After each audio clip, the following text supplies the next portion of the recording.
as a short introduction, Professor David Haslam is a chairman of NICE, is ex-president of the British Medical Association. He has been a president of the Royal College of General Practitioners. He has been received several awards, like the Commander of the British Empire from the Queen.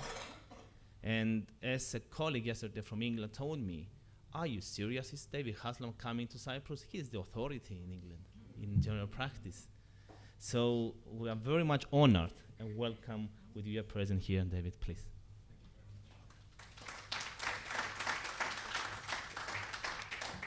Director General, colleagues, friends, what can I say after an introduction like that? I feel very, very flattered. I also feel naked not wearing a tie. I've never given a presentation not wearing a tie, but with this fantastic weather. I've been to Cyprus many times over the years, but I normally come in May or October. But I'm still very, very happy to be here. And I'm going to, NICE has a very broad role across healthcare in the United Kingdom, but I am absolutely focusing tonight, as I've been asked to, on primary care. And I hope that'll be helpful. So what I'm going to talk about, if I can work out how to use this. Do you want to show? Yeah. So I want to just go through again, George, you've given us Hippocrates as description, and I feel I could sit down now. I mean, it is such an astonishing, when you think when that was written, and it's just astonishing. And actually, for me, there's something really important about the fact that what Hippocrates said still matters so much. It's that people don't change. The world is completely different, and we're facing incredible changes with information technology, but emotions and humanity doesn't change. And so for me, I think that's really important. So a definition, I'm going to look at the evidence. I'm going to try and talk a bit about why it makes a difference, and then how the National Health Service in the UK, or in particularly England, focuses on this. And I'm very aware as well that the National Health Service in England is very different to what you're doing here in Cyprus. I'm also very excited by what you're doing in Cyprus. It looks an extraordinary opportunity to make a real difference for the population here. So let's start with a definition, and this was a definition that came from the World Health Organization as long ago as 1978 in Alma Ata, where they stated very clearly that primary care is the main point of contact for the vast majority of people seeking health care. And it can meet 90 to 95% of the health needs of any community. And the last point on this slide here about being scientifically sound, practical and affordable, I think is really, really important. A lot of people, and I've talked in many countries around the world, many people treat general practice and primary care as if it's the cheap option. It's the less good option. If only we could afford enough specialists, we'd have more specialists. And what I'm going to talk about is why actually what you need, as you've said, George, is more general practitioners, more doctors working in primary care.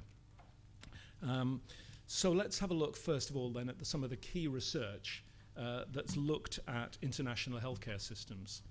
So the evidence shows really clearly that if you focus the healthcare system on primary care, you reduce health inequalities and you improve health outcomes. I talked to the World Health Assembly in Geneva about 3 weeks ago, to representatives of most of the countries on this planet. And I said, what do you want from your healthcare systems if it isn't to reduce health inequalities and improve health outcomes? I mean, they are so far and away the most important things that one needs to try and achieve. If you were designing a brand new healthcare system from scratch, which you're almost about to do here, I think these would be the two at the top of your wish list for what you want to do. Now, the evidence here, this slide and the next slide, comes from the work of Barbara Starfield, a highly respected American academic from Johns Hopkins University, who looked at and compared multiple international healthcare systems. And this focus on health outcomes obviously is what matters. Yeah, and as I said, you would think that her findings would be meat and drink for everyone involved in healthcare, offering reduced cost and improved outcomes. I mean, what could be more desirable than that? But I have to say, despite that, the attention of most policymakers around the world tends to be focused on secondary care because it looks more important. I really want to stress, I'm sure there's doctors from secondary care in the audience tonight, and I'm going to stress we absolutely need primary and secondary care. And I'm not in any shape or form criticizing anything that happens in hospital systems.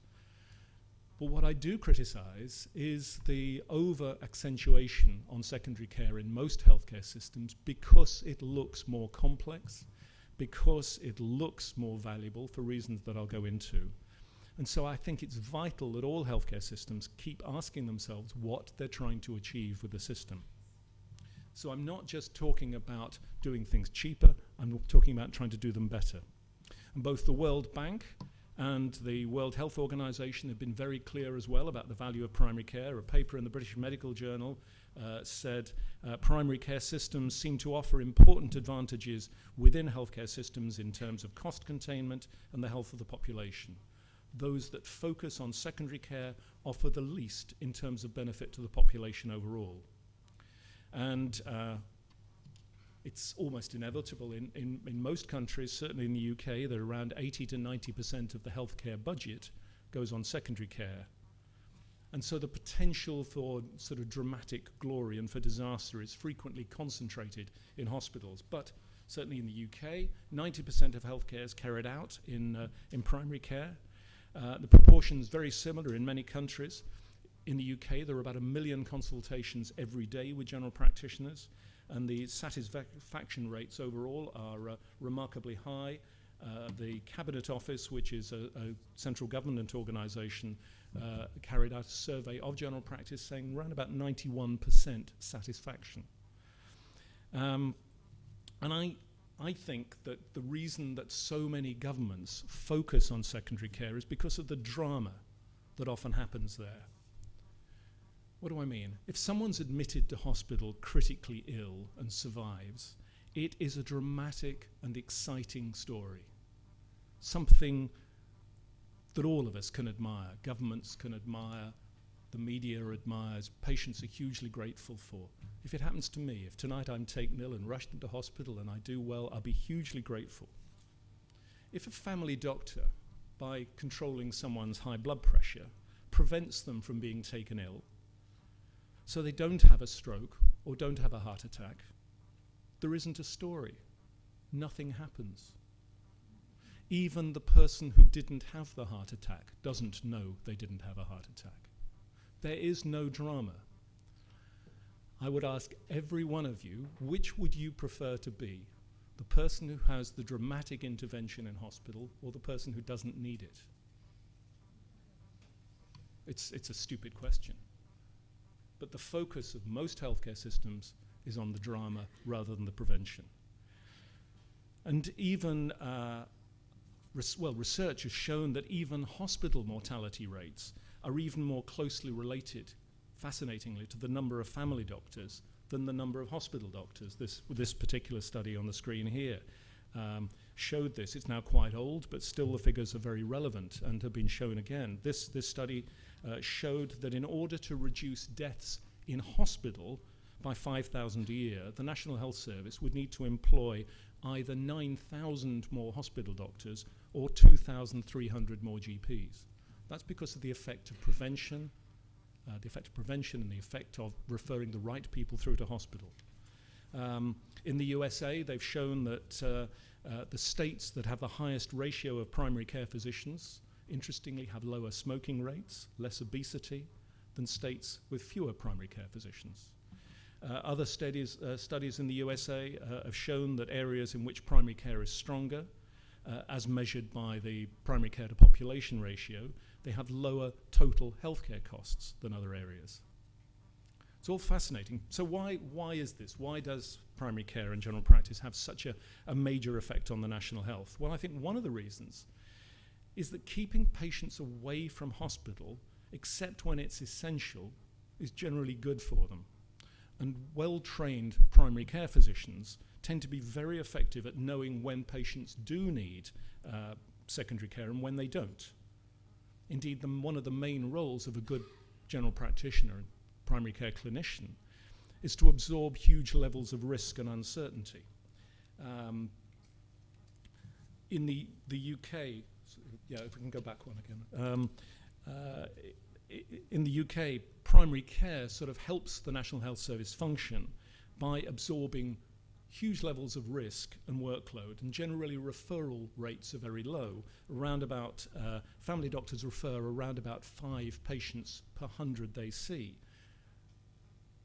Now, it's got to be the right 5 patients.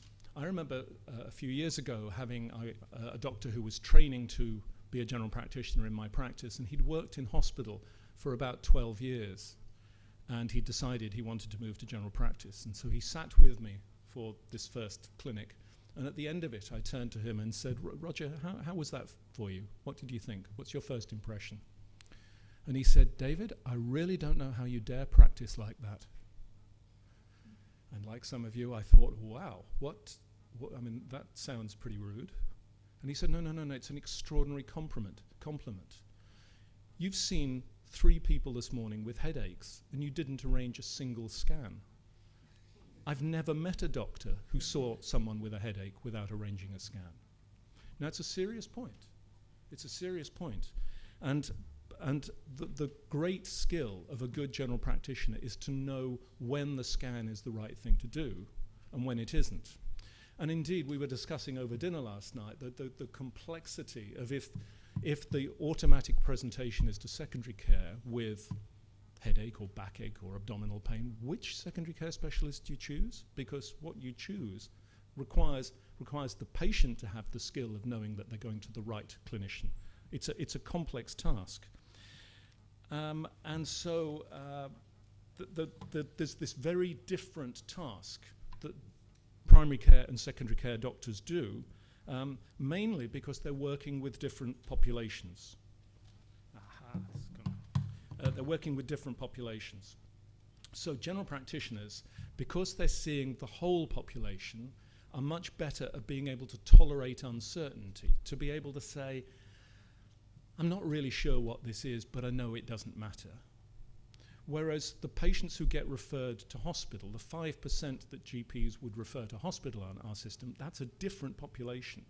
And so the doctor in hospital has to treat them in a very different way to reduce uncertainty, to be much more focused on really drilling down to find out what the issue is.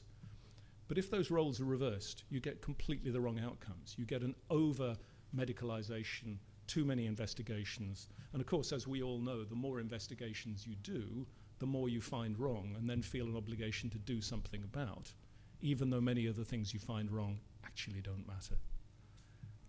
If most of us had scans here today, I mean, it would be pretty terrifying the number of operations we'd be signed up for in the next few weeks. But most of the things that would be taken out would be harmless.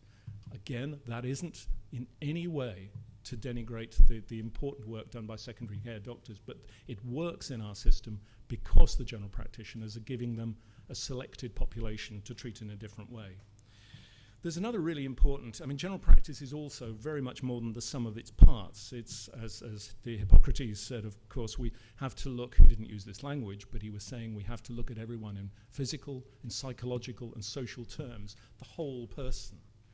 And that's fundamentally different to just dealing with a presenting medical condition. Now the technology's died on us again, George. Should we try this one again? Aha. The left one. Every country does things differently, which is great. Keeps me awake. Continuity, extraordinarily important. We know that when patients see the same doctor or team, it really makes a difference. This was a study, there was a study in the USA in which men aged over 55 were randomized to primary care with or without continuity of provider. And the people who saw the same clinician on a regular basis had fewer emergency hospitalizations, shorter hospitalizations, and greater satisfaction. Indeed, a lot of studies have shown real benefits for continuity, and it's not always easy to offer, and we certainly struggle with this in the UK. But I put it to you, if you were to come up with a new drug that increased satisfaction, reduced hospitalization, reduced inappropriate prescribing, we'd lap it, we'd say, we must have this. But actually we have this methodology that can deliver all these things by trying to encourage patients and doctors to get to know each other. Part of this effect of continuity comes from trust, and levels of trust in family doctors are really quite extraordinary in the UK. This was a study carried out by a committee of the UK Parliament known as the Committee on and they asked the public, for instance, which of these professions would you generally trust to tell the truth? And family doctors are right at the top with a yes at 92%. Down at the bottom, off the screen, because I very tactfully, well, I'll leave you to think who might be down there. But it was also estate agents and journalists, amongst others. Doctors who know their patients are much less likely to admit or investigate them. But there's also so much more to a good therapeutic relationship than simply avoiding risk. Trust means that when a doctor says to a patient that an X-ray or referral or a scan isn't needed, if the doctor's trusted, then the patient is much, much happier. If the doctor isn't trusted, there's a risk of thinking, why aren't I getting this? What's going on? Are they trying to save money? So the relationship makes a huge difference. And Barbara Starfield has shown repeatedly that keeping people away from secondary care is generally good for them unless it's what they need. And I know that sounds ridiculous, but I hope that makes sense from what I've said earlier. And it's a really difficult judgment for primary care doctors. And I cannot stress enough that I am not, in anything I've said, criticizing secondary care doctors. We absolutely need their skill, their dedication, their expertise. My concern has simply been that because what they do seems so dramatic, then the organization of healthcare in so many countries is obsessed with it. The other issue, of course, is doctors in hospital tend to be specialists, excellent at one particular condition. But throughout the world, we're faced with this extraordinary epidemic of multimorbidity, the problems caused by patients having multiple medical conditions. And this is partly the success of modern medicine. People are living with conditions that in the past they died with. There's a chart here. This was from work by an academic GP in Scotland called Stuart Mercer, who's looked at the number of conditions people are likely to have at different age groups. So across the bottom we've got age, and the blue box is people with no long-term conditions, the red box is with one long-term condition, and so on. And you can see that as age goes by, the number of conditions that people have go up and up and up. It's also interesting that under the age of, well, by the age of 65, 65% of the population in the UK have 2 or more long-term conditions.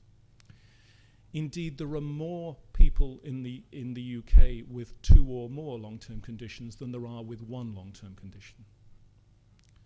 Having one long-term condition is unusual, which makes it really interesting that the organization of most healthcare and most health education is based around single conditions: respiratory medicine, cardiac, neurology, whatever. Yet most patients have this multiplicity of conditions. I recently served on a commission for the Royal College of Physicians in the UK called the Future Hospital Commission, which was looking at what the needs are in hospitals, ignoring my area of general practice. And the conclusion they reached absolutely was a need for many, many, many more generalists. Doctors who are expert at dealing with multiplicity of problems.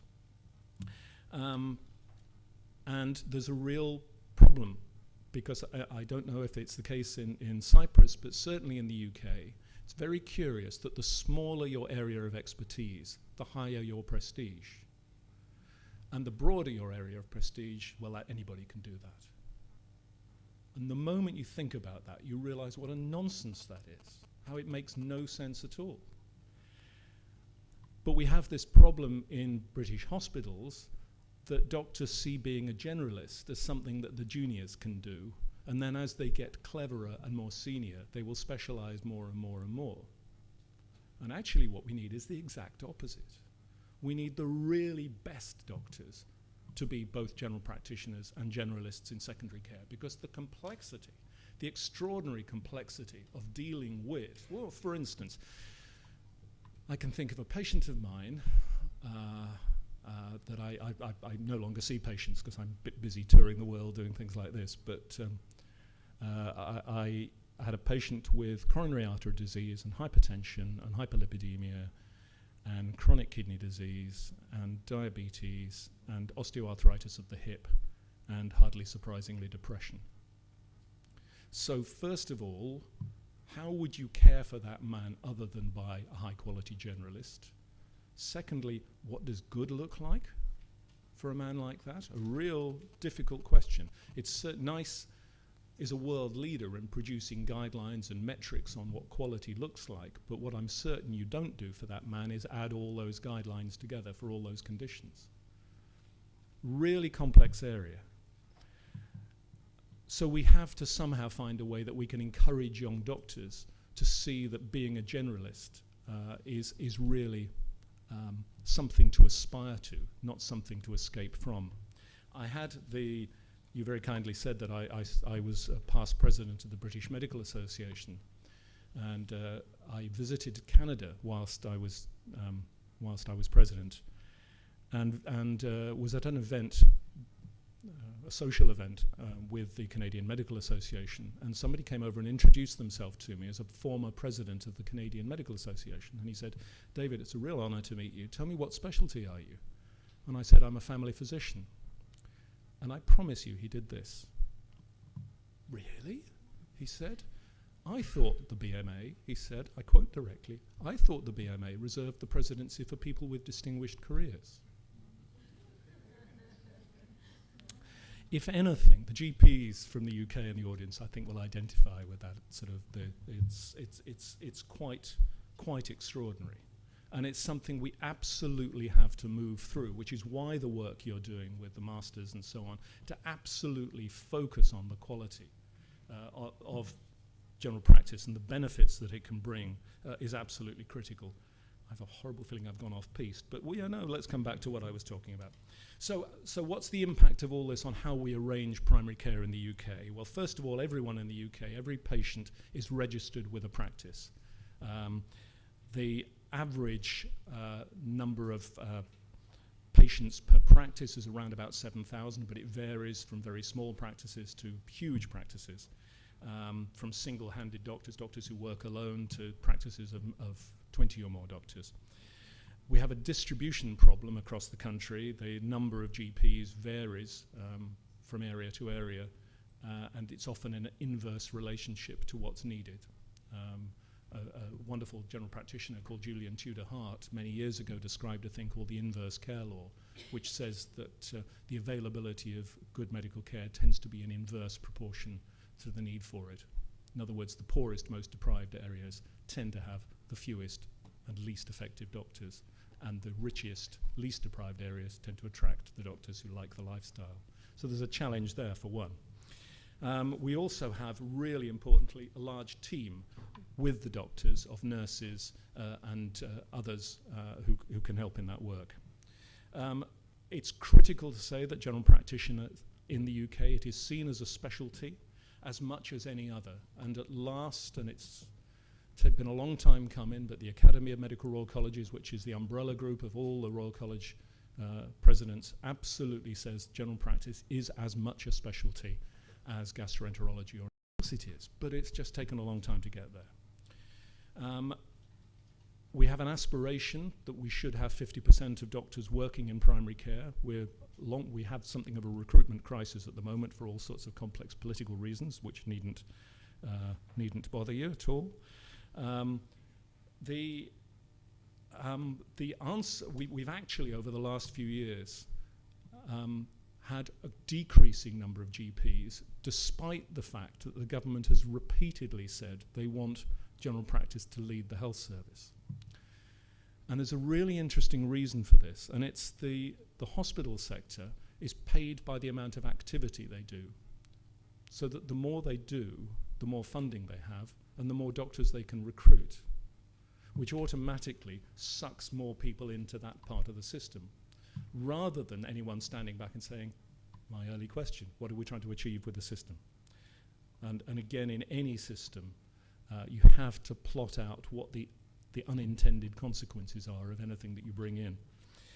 Education is extraordinarily important. I don't have to stress this to you. At the moment, the training to be a GP is a 3-year course, which should be 4. It should be longer than that.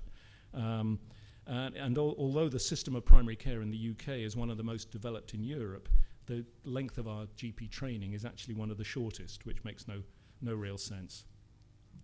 And everything I have said depends on good doctors becoming general practitioners. It is critical that the best are recruited for this, one of the most difficult jobs. Again, I don't know if it happens here, but I was talking to a group of medical students a few weeks ago, and one of them told me of a consultant who'd spoken to him and said, look, you're not really working very hard. If you don't pull your socks up, you'll risk ending up as a GP. And in a way that you couldn't ever imagine someone saying, if you don't start working and pull your socks up, you risk ending up as a consultant nephrologist. I mean, it just wouldn't happen. And it's that, again, that important prejudice which we have to address. We also have a payment system which ensures, quite rightly, that the aspiration is that general practitioners should be paid at the same level as consultants. There's not a hierarchy there. And that, I think, is vitally important as well. If you're going to attract the best, this is one of the problems in the United States, where they desperately need more doctors in primary care, but the pay is much, much lower.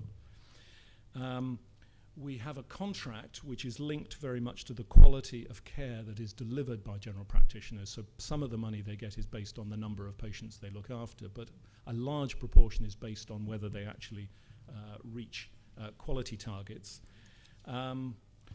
What else do I want to say? Well, as I say, everyone registers with a practice. We have a rule on the whole that the only way that you get within the National Health Service as a patient to see a secondary care doctor is through a referral by a general practitioner. For the reasons that I've said, this isn't some legalistic rationing thing. It's because it ensures that the right patients on the whole are seen in secondary care. I've talked about continuity. I don't need to say any more about that. I think it's extraordinarily important, but with the increasing number of part-time doctors, it's clear we have to work out ways that patients can get to know maybe a couple of doctors in a practice well. Mental health is as important, of course. I haven't stressed physical health. Mental health is just as important. We're talking here about a holistic approach that looks at the patients in physical, psychological, social terms. We're also looking at a population-based.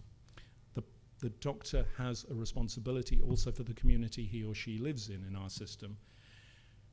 And I don't really want to talk about this in detail because it's very much an English issue, but general practitioners in England are now responsible for the quality of the care delivered by their local hospitals. They've joined together in groups where they commission the care from secondary care. And this is because it's a long and complex story, but it's part of the aspiration and the realization that GPs can have that sort of role. And finally, and I've talked about that, the real importance of prevention, the extraordinary benefits that prevention brings to a community with zero story, because nothing ever happens. And I know it's a silly point, but it's one that just keeps getting lost. And it's only when you actually recognize what's going on you realize how important it is. So, general practice is absolutely not second best.